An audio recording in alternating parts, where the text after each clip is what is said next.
Everyone, আসসালামু আলাইকুম। আজকে রান্না করেছি ছুরি শুটকি দিয়ে কাঁচা শিম বিচি।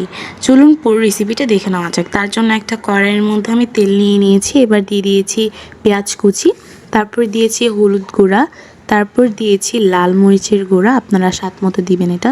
তারপর দিয়েছি ধনিয়া গুঁড়া, তারপর হালকা একটু পানি দিয়ে মশলাটাকে ভালো করে কষিয়ে নেওয়া হয়ে গেলে এর মধ্যে দিয়ে দিব ছুরি শুটকিগুলাকে। আমি আরও কিছুটা পানি দিয়ে ছুরি শুটকিগুলোকে ঢাকনা দিয়ে কিছুক্ষণ কষিয়ে নিয়েছি। এবার দিয়ে দিয়েছি টমেটো কুচি, তারপর দিয়েছি শিমের বিচিগুলা। তারপর দেওয়া হয়ে গেলে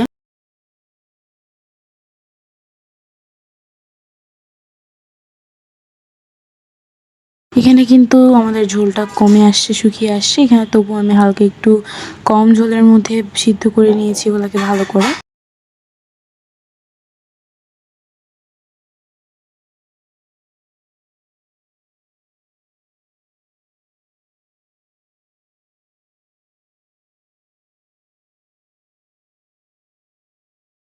এটাকে কষানোর পর আমি আবার এখানে ঝোল অ্যাড করেছি।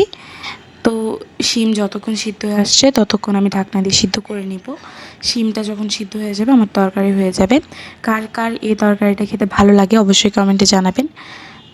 আবার উপর দিয়ে আমি ধনিয়া পাতা দিয়েছি আরও স্বাদ বাড়ানোর জন্য।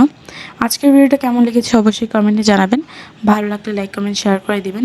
আমার পেজে যদি নতুন হয়ে থাকেন অবশ্যই ফলো করে দিবেন এবং ইউটিউব থেকে দেখলে সাবস্ক্রাইব করে দিবেন। And take care.